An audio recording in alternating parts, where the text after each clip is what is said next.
마가복음 7장 24절서부터 30절, 신약성경 65페이지입니다.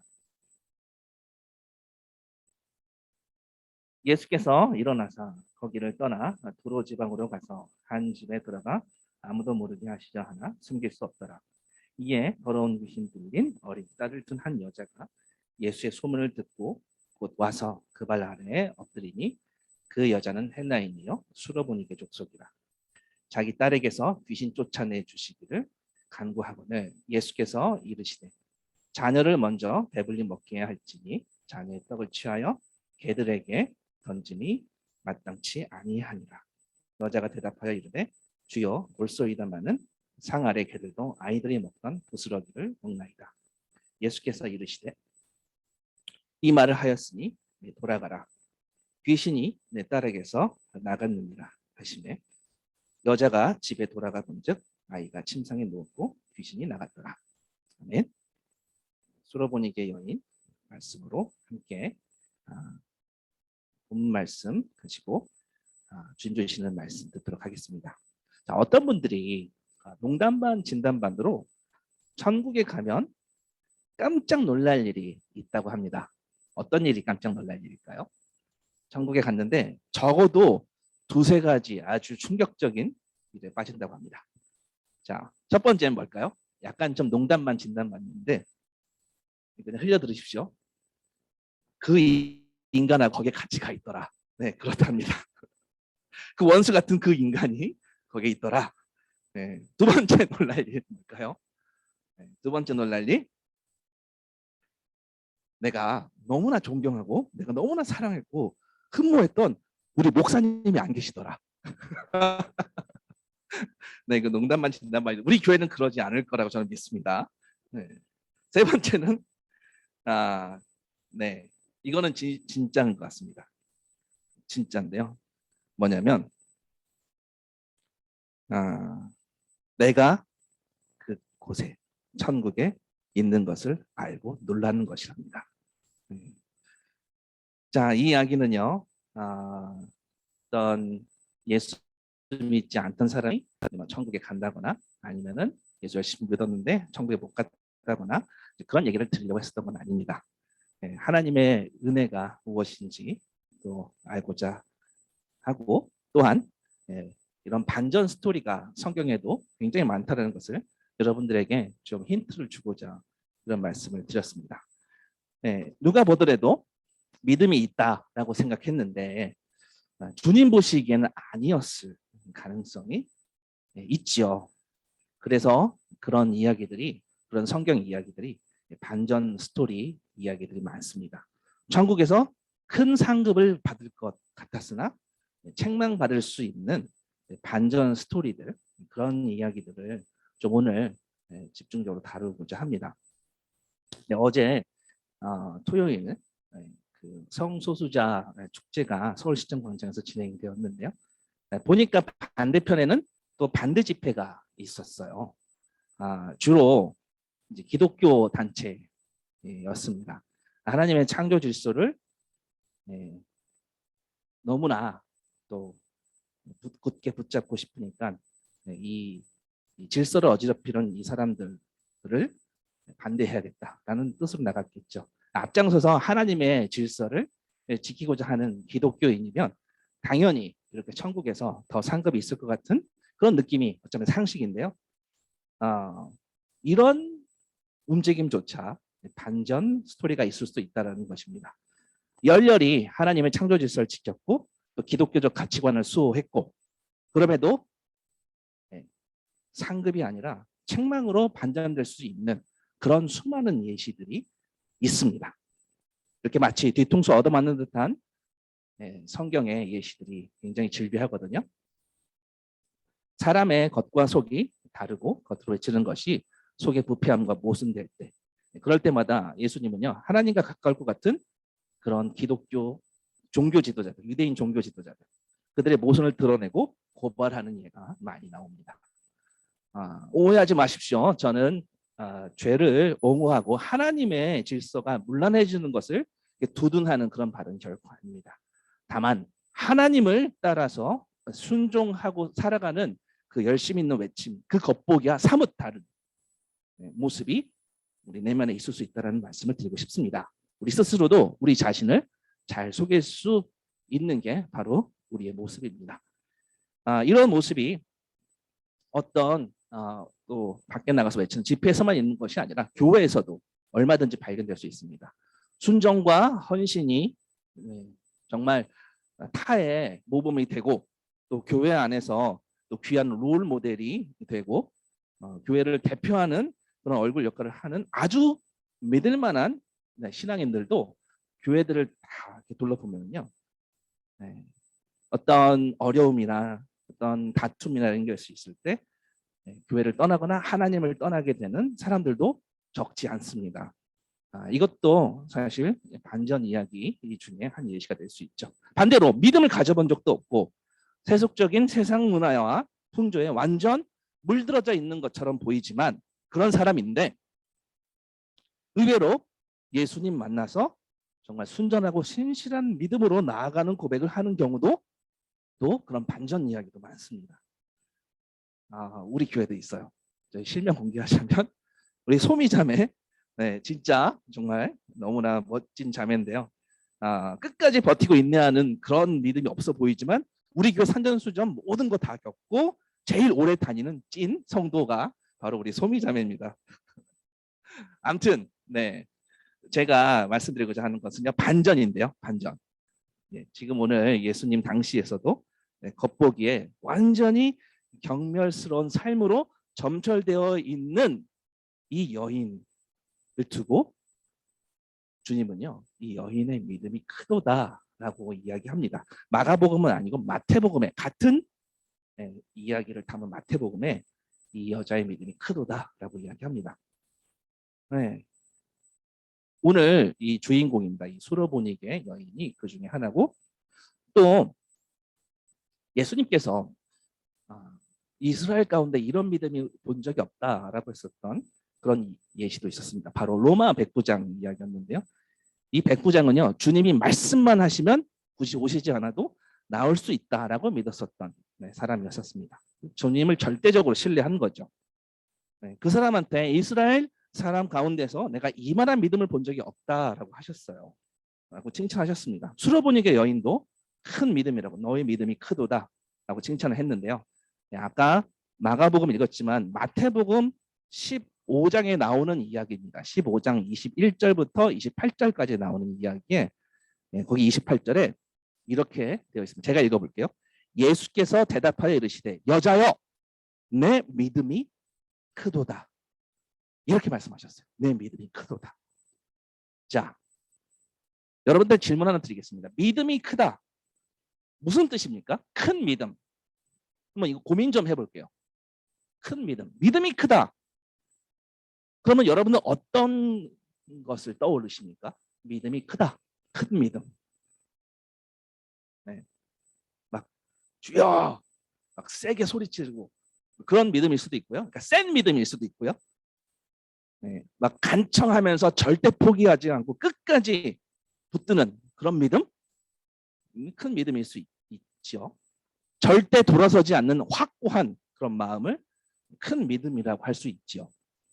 근데 이런 것들은요, 그냥 일반적인 의미로 는 맞을 것 같아요. 그런데 우리는 이렇게 생각합니다. 믿음의 세기보다 제가 늘 강조하는 건데요. 믿음의 대상이 중요하다고 했어요. 믿음의 대상이 중요하다. 내가 믿는 믿음의 대상, 그 존재가 얼마큼의 가치인지를 보게 되는 거, 그 가치가 얼마큼 큰지를 보게 되는 게 믿음의 크기입니다. 그게 큰 믿음입니다. 다시요. 확고하게, 세게, 끈질기게 이런 정도를 의미하는 거라기보다 내 믿음의 대상, 그분의 가치가 얼만큼 위대한 가치인지, 큰 분인지를 보는 거. 그것이 주님 보시기에 큰 믿음이라고 생각합니다. 믿음이 크도다라고 하는 것은요, 다른 말로 하자면 믿음의 대상의 진짜 true value, 진짜 가치, 얼만큼 큰 분이신지 그것을 크게 볼수록 그렇게 볼 수 있는 사람을 내 믿음이 크도다라고 말씀하십니다. 자, 이 수로보니게 여인은요, 자기 딸 아이 때문에 예수님 앞에 나왔습니다. 예수님의 가치를 네. 그 가치를 보는 눈이 열리고 예수님 믿게 되는 동기는 사람마다 조금씩 다릅니다. 근데 로마 백부장이나 이 수르보니게 여인이나 이 사람들이 주님 앞에 나아갔을 때는 자기가 사랑하는 가족, 사람에 대한 안타까운 마음을 가지고 내가 어떻게 해줄 수 없는 그런 한계를 느끼면서 사랑하는 사람, 사랑하는 가족, 자녀를 위해 기도하며 예수님께 나아가게 된 거예요. 그게 동기가 됐었습니다. 그 어려움 때문에, 그 난관 때문에 예수님께 다가간 거고요. 시점은 모르지만 그들은 예수의 가치를 보고 믿음을 가졌습니다. 예수님은요, 이들의 믿음을 크다고 하셨는데 왜? 그들의 세기가 아니라 예수를 얼마큼 가치 있는 존재로 보았는지 그 크기를 말씀하는 겁니다. 수로보니게 여인은요, 이런 고백을 해요. 오늘 설교 제목인데 부스러기라도, 이게 오늘 설교 제목입니다. 예수님이 부어주시는 그 생명의 은혜에 작은 보스러기라도 얻으면 좋겠다라는 그런 표현을 했죠. 그래서 이 사람은요, 그 생명의 은혜가 아무리 주님의 그 은혜가 아무리 부스러기 가루라 할지라도 그 가루 하나가 갖고 있는 가치는 내가 내 힘으로 무엇을 한다 해도, 무엇을 창출한다고 해도 결코 만들 수 없는 그런 큰 가치인 것을 보았기 때문입니다. 내가 절대 다가갈 수 없고 얻을 수 없는 것을 주실 수 있는 분. 여러분, 가치를 표현하는 사회적인 그 기준과 약속이 무엇입니까? 쉽게 말해서 돈이에요. 돈. 예를 들어서 지금 뭐 아이패드가 얼마인지는 잘 모르겠습니다. 예를 들어서 100만 원이라고 쳐볼게요. 100만 원이라고 쳐봅시다. 100만 원일 수도 200만 원일 수도 있고 잘 모르겠습니다. 그 기종에 따라서. 근데 아이패드를 하나 사는 것과 파스타 집에 가서 파스타 100번 먹으면 지금 100만 원이라고 하자고요. 그러니까 아이패드 하나와 파스타 100번 먹는 게 가치가 동급이라면 그러면 우리는 그걸 100만 원이라고 하고요. 파스타는 10,000원이라고 합니다. 네. 또 오일 파스타랄지 뭐 어떤 파스타랄지 한 번 먹는 그 기준이 10,000원짜리 파스타 한 그릇 먹는 기준이, 그런 파스타는 없죠. 10,000원짜리는. 근데 그게 컵라면 10개 먹는 만족을 줄 수 있다. 그럼 컵라면 1,000원이 되는 거죠. 그것이 사회적 약속입니다. 가치를 약속하는 거. 그것이 돈이죠. 통용되는 가치를 평가해서 사회 구성원끼리 합의를 하고 아이패드는 100만 원, 파스타는 10,000원, 컵라면은 1,000원, 이런 식으로 값을 매기는 거죠. 돈으로 만약 측량할 수 없는 가치는 무한한 가치라고 합니다. 우리는 그 가치의 최고봉인 예수 그리스도라는 공감대를 갖고 있는 사람들입니다. 맞죠? 맞습니다. 그 최고봉이 얼마나 최고봉인지, 얼마나 큰 봉인지 아는 게 큰 믿음이라는 거예요. 수르보니게 여인은요, 그분의 그 무한한 가치가 부스러기만큼이라도 자기에게 떨어지기만 해도 횡재한다고 생각했기 때문이었던 것 같습니다. 제가 횡재라는 단어를 쓴 것은요, 제가 좀 더 적합하고 고급진 단어가 생각이 안 나서 좀 이상한 단어를 쓴 건데요. 부스러기라도 횡재했다 라는 마인드일 것 같아요. 자, 이 수로보니게 여인의 믿음은요, 다시 말해서요, 그 가치를 알아보는 눈이 있었어요. 그 가치를 알아보는, 예수님이라는 진짜 가치를 얼마큼 크다라는 것을 알았기 때문에 예수님 쪽에서 인정하시고 칭찬하신 거예요. 그래서 오늘 예수님의 가치를 보는 눈이 크게 열리게 해달라는 마음으로 오늘 이 여인을 저와 함께 같이 관찰해 보겠습니다. 이 여인은 도대체 예수님의 무엇을 발견했기 때문에 이런 큰 믿음이었는지. 예수님께 나아가는 동기는 어떤 사람은 누가 아파서 건강 때문에, 어떤 사회적인 이슈 때문에, 뭐 여러 가지가 있습니다. 동기는 사람마다 다르지만 오늘 내가 겪고 있는 현실이 나 스스로 어떻게 해결할 수 없는 한계를 느낀다면 그것도 이 수로보니게 여인과 비슷한 동기가 될 수 있지요.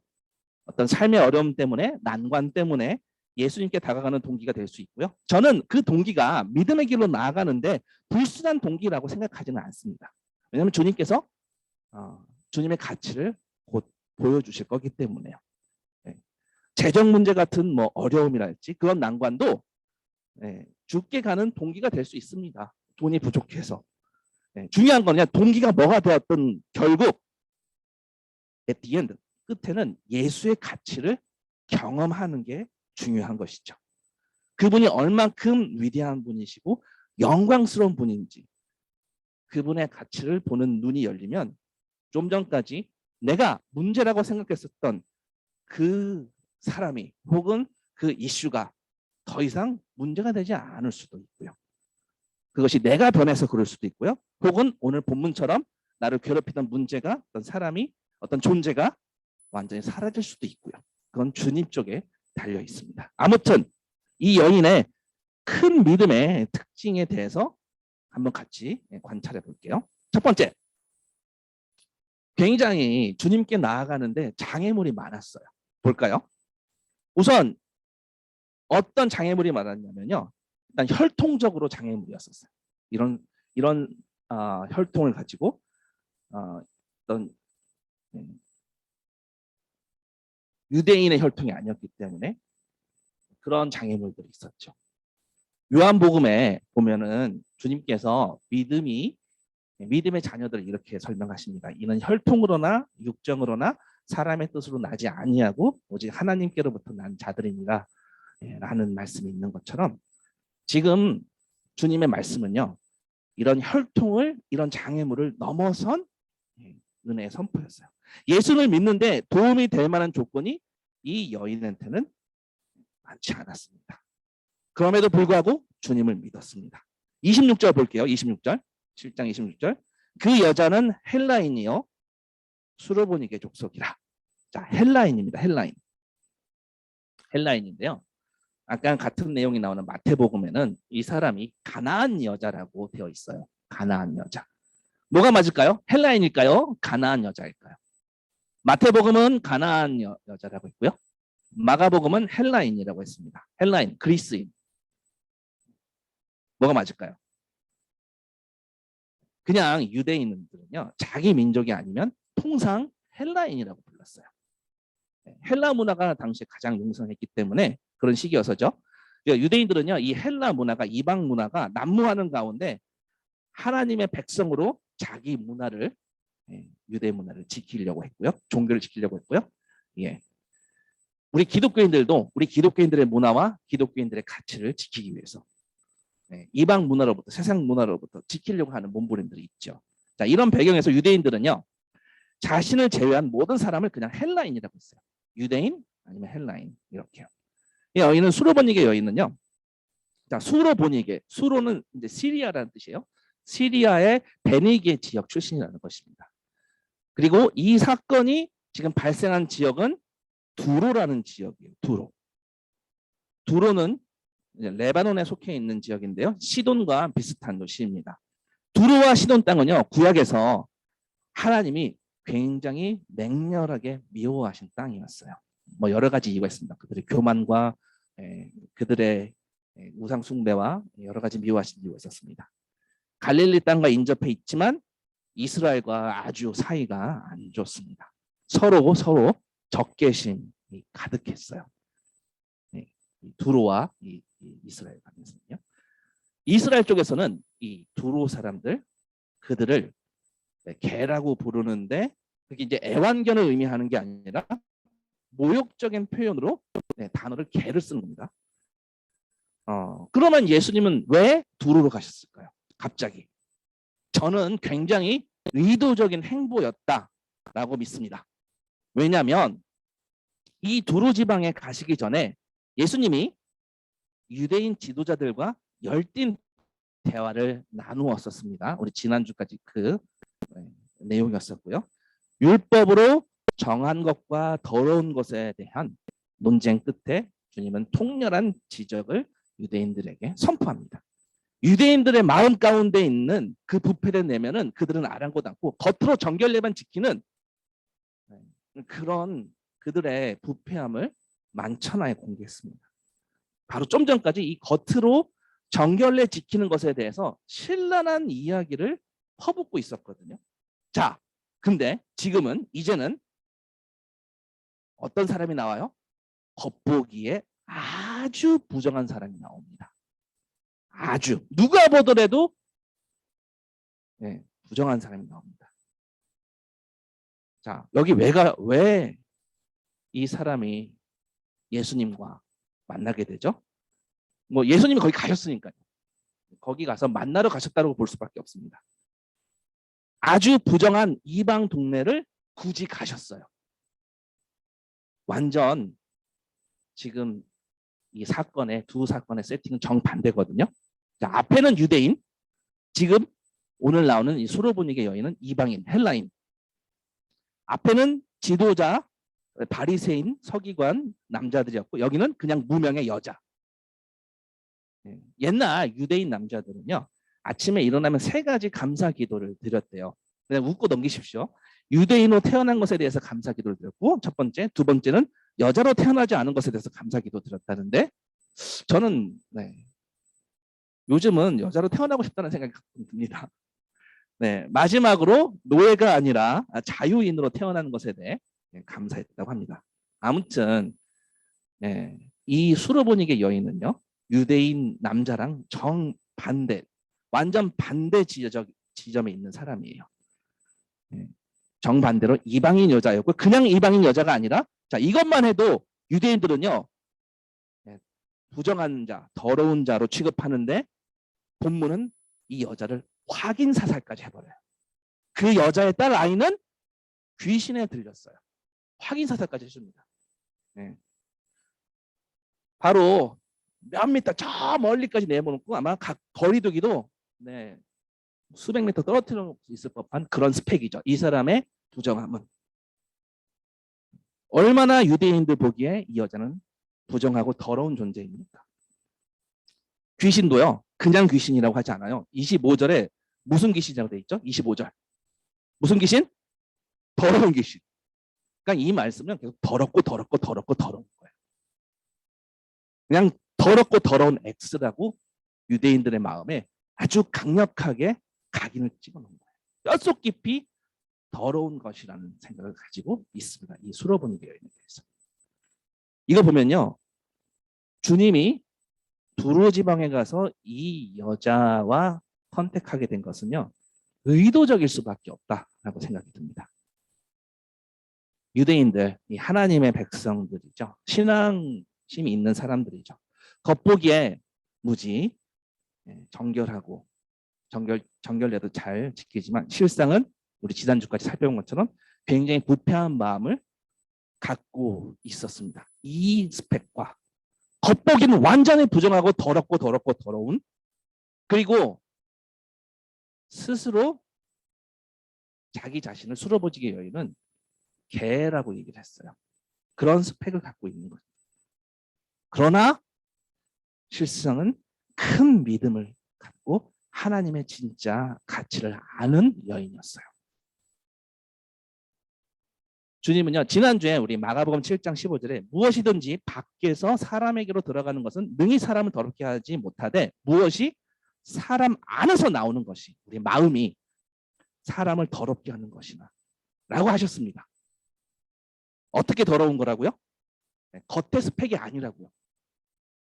사람 안에 있는 부패한 마음이 정결한 우리를 부정하게 더럽게 하는 거라는 말씀입니다. 자, 두로와 시돈과 두로, 이스라엘 사람들한테 굉장히 악명이 높은 곳입니다. 경멸하는 동네예요. 게다가 거기서 더러운 귀신 들린 딸이랑 같이 사는 이 여자. 지금 너무나 잔인한 설정이지만 이 여인을 가장 경멸스럽게 보는 세팅을 만들어놨어요.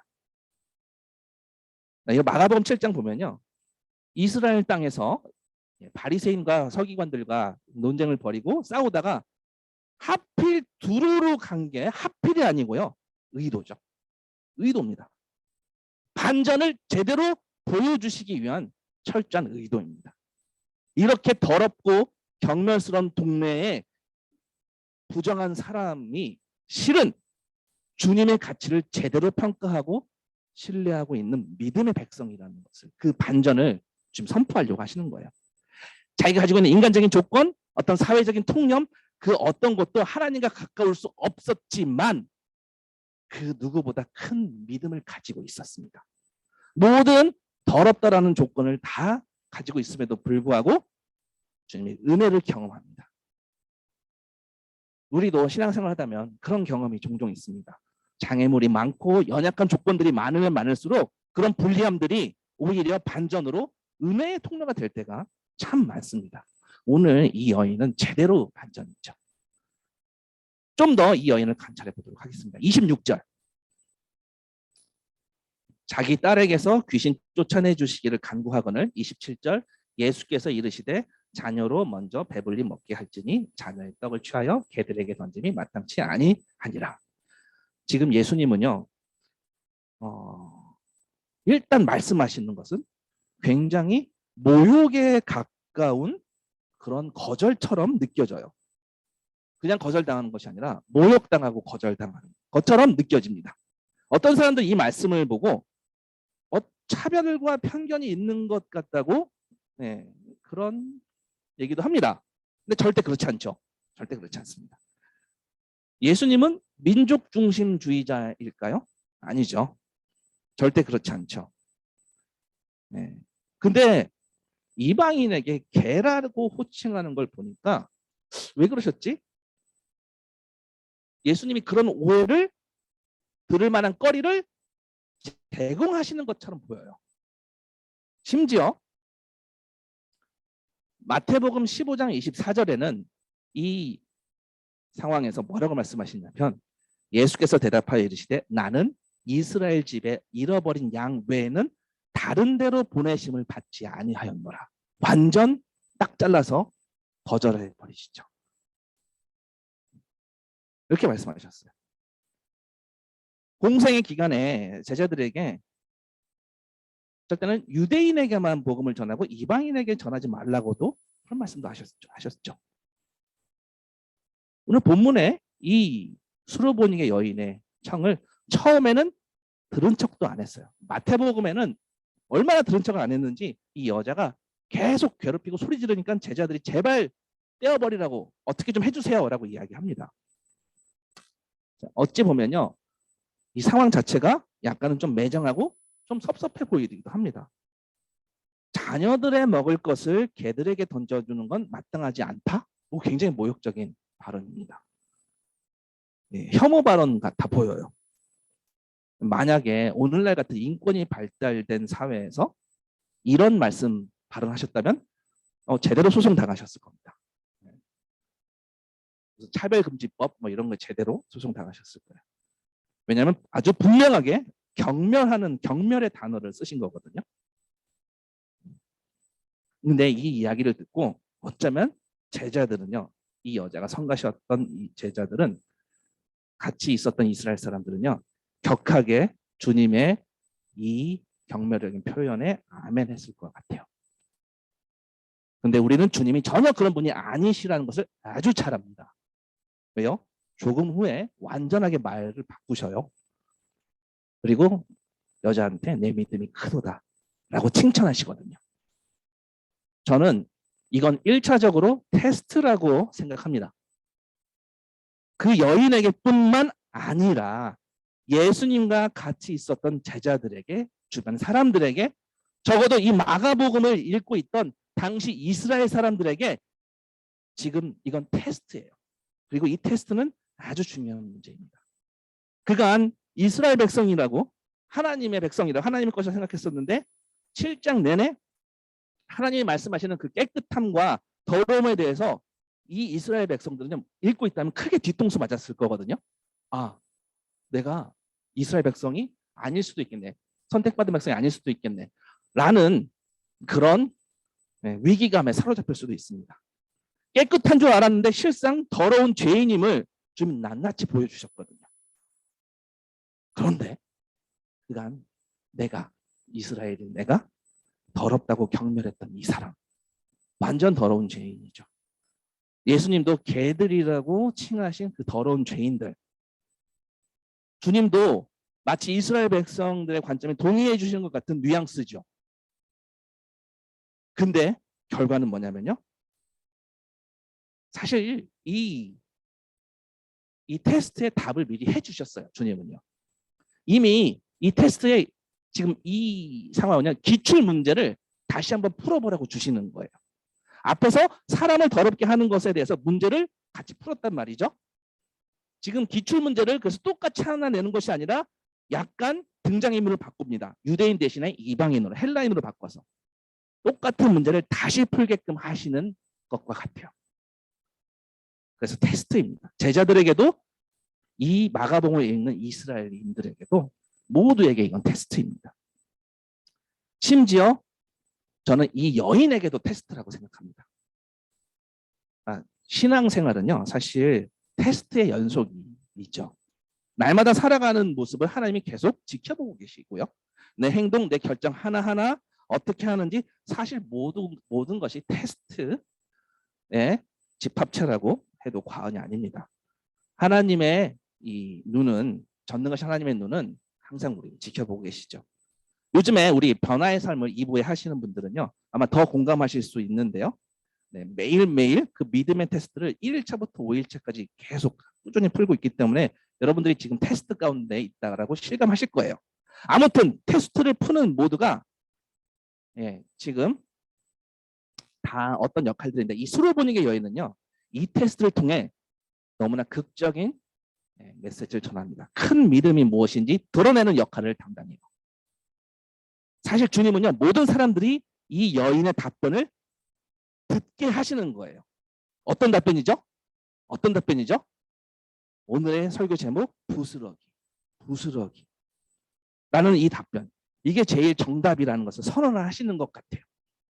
주님의 의도는요, 하나님의 자녀인 이 수로보닉의 여인으로부터 정답을 선포케 하시고, 겉보기에는 이 사람이 율법이 규정하는 부정한 자이지만 가장 하나님께 합당하고 믿음이 큰 자라고 하십니다. 그래서 키워드는 지금 부스러기예요. 이 테스트의 키워드는 부스러기예요. 사실 이 수로보닉의 여인은요, 그냥 단순히 예수의 소문을 들은 것은 아니었던 것 같아요. 그냥 용하다는 치유자 정도는 아니었던 것 같습니다. 복음서에서 주여라는 호칭이 어쩔 때는 그냥 존칭으로 Sir라는 의미이기도 해요. 근데 어쩔 때는 내 인생의 주님, 구원자로 쓰일 때도 사실 그게 더 많습니다. 제자들은 그 의미로 쓰는 거죠. 예수님을 존칭할 때. 본문에서 이 수로보직의 여인이 예수님한테 주여라고 합니다. 주여 올소이다마는. 이때는 그냥 Sir일 수도 있는데요. 그냥 존칭일 수도 있는데 저는 이게 예수를 주라 시인한 것으로 봅니다. 왜냐? 마태복음에 정확하게 적혀 있어요. 우리 마태복음 15장 22절 볼게요. 마태복음 15장 22절.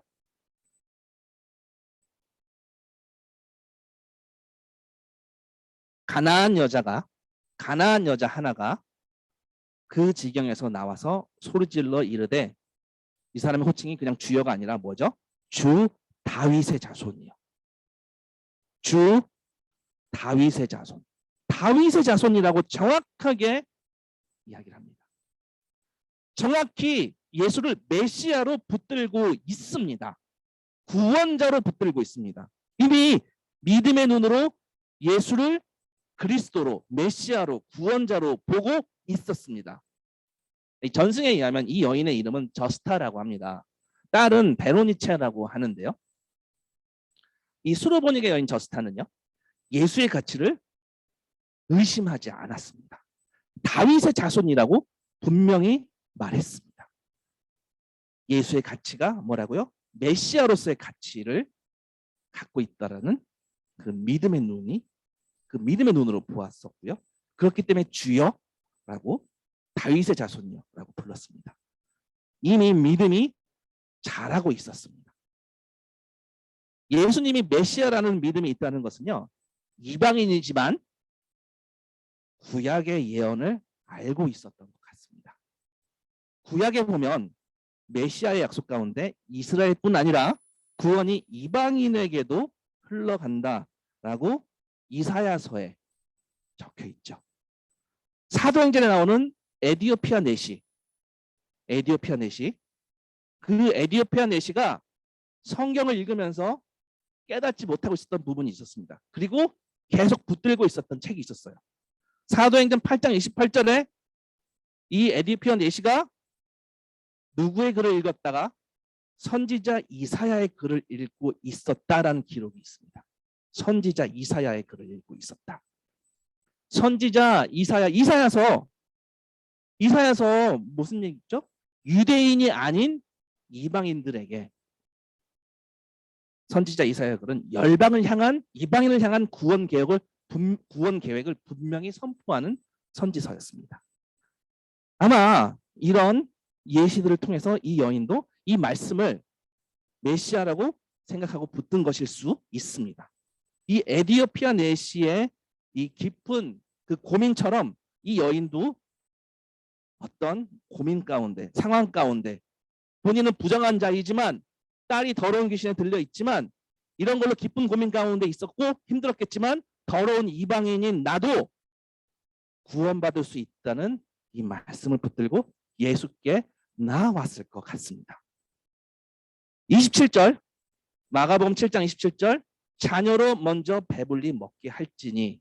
자, 이 말씀은요, 표면상은 거절처럼 들리지만요, 적어도 이 말씀을 듣는 수르보니게 여인에게는 그러지 않았을 수 있습니다.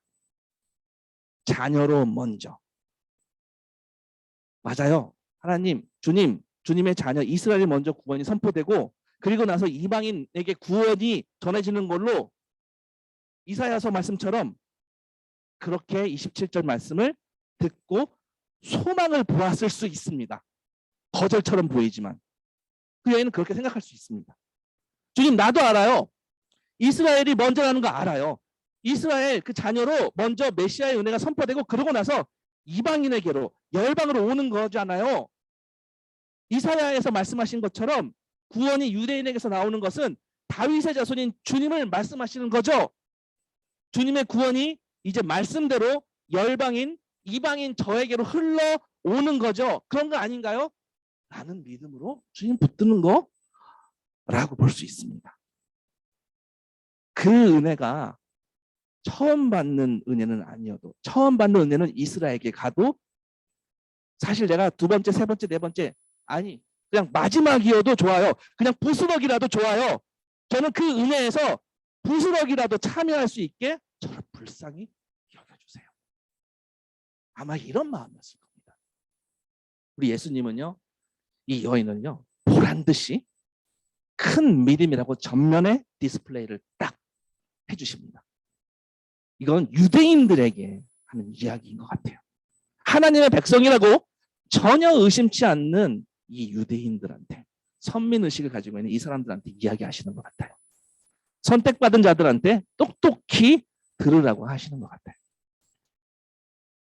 너희 이스라엘아, 이 여인이 한 말 듣고 있니? 부스럭이라도.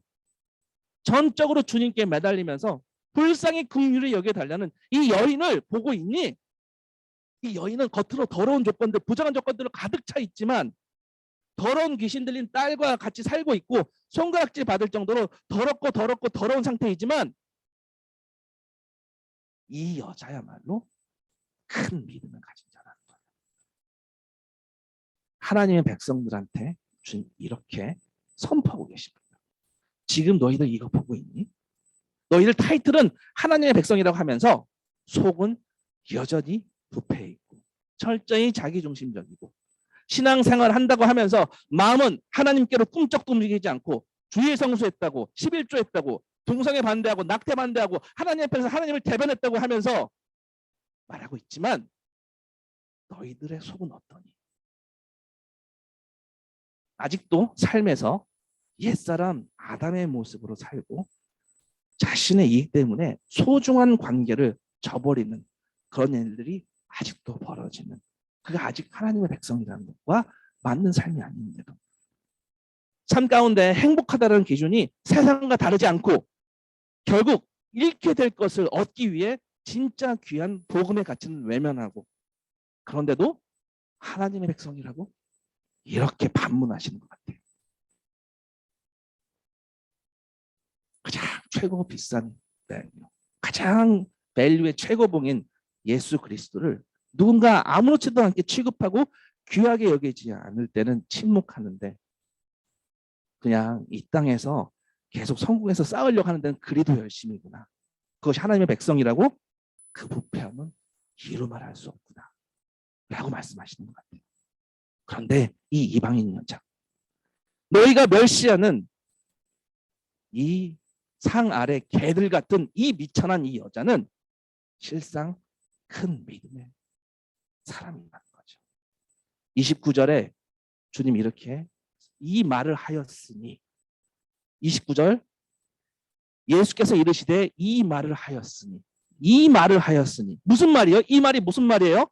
지금 예수님은 이 여자가 한 말, 이걸 집중하라고 말씀하시는 거예요.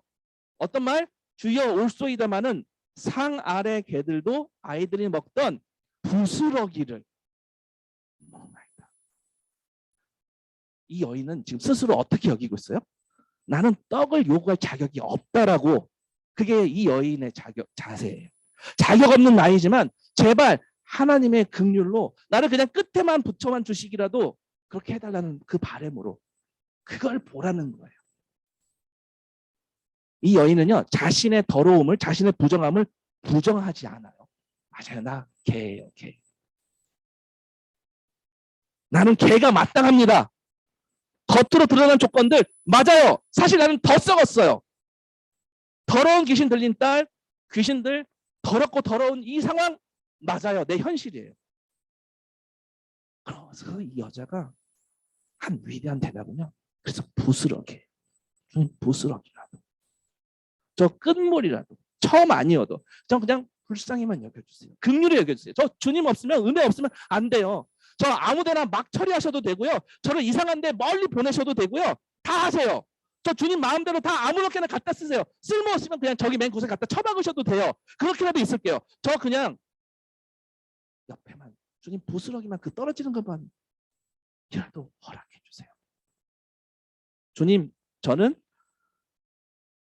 주님이 나에게 주신 그 생명의 떡, 그 떡을 온전히 못 먹고요. 나중에 먹더라도, 끝에 먹더라도, 부스러기만 먹더라도 저 그 예수의 살 먹는 거, 그거 너무나 중요해요, 저한테. 주님, 저 아무렇게나 보셔도 돼요. 저 무가치하게 보셔도 돼요. 저기 시골 오지에다 갖다 놓으셔도 되고, 오늘 입에 풀칠할 게 없어도 되고요. 깡통 차도 되고요. 다 좋은데 주님, 주님의 은혜 안에만 머물게 해주세요. 이게 이 여자의 믿음이었습니다. 주님의 가치를 그렇게 평가하고 있었습니다. 그 영원한 가치를요. 주님이 가치의 최고봉이라는 것을, 그 어떤 걸로도 예수를 대체할 수 없다는 것. 이 세상 그 무엇으로도 살 수 없는 가장 최고의 무한한 가치를 가지신 다윗의 자손 예수요. 그렇기 때문에 그분의 부스러기는 부스러기가 아니죠. 그 부스러기만 있다면 다 가진 자입니다. 그래서 이 여인에게 큰 믿음이 선포됩니다.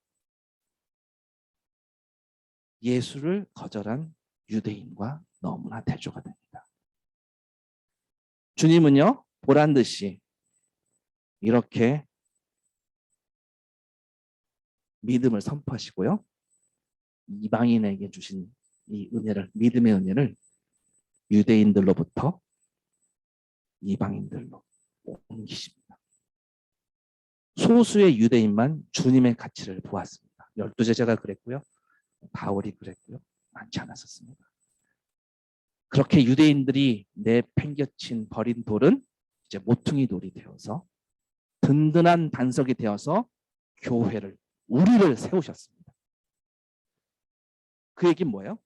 우리가 더럽고 더러운 존재예요. 우리가 그래요. 우리가 수로 보니까 여인이에요. 우리가 이제 예수 생명의 떡으로 세워져서 이제는 우리가 참 이스라엘 백성이라고 선포해 주시는 거예요. 우리에게 나의 사랑하는 신부야, 나의 신부 교회야, 내 믿음이 크도다, 이렇게 말씀하시는 겁니다. 오늘 이 말씀대로 신랑 예수의 가치를 진짜 그 가치를 아는 주의 신부 우리 모두가 우리 교회가 그렇게 됐으면 좋겠습니다. 우리 구련교회가 되게 함께 소망했으면 좋겠습니다. 말씀 정리합니다. 오늘 반전이 되는 은혜를 보면서 결국 이 은혜가 우리에게까지 오는 구원의 놀라운 역사를 보았습니다. 겉보기에 수많은 불리한 조건과 더러움으로 가득합니다만 이 수로보닉의 여인은 우리는 주님이 믿음의 은혜를 허락한 주님의 사랑하는 신부였고요. 겉보기에 하나님의 백성이었는데 이제는 더 이상 하나님의 백성이 아니고 이스라엘에서 촛대를 교회로 옮기십니다. 여러분은 어느 쪽이십니까? 잠시 기도하시겠습니다.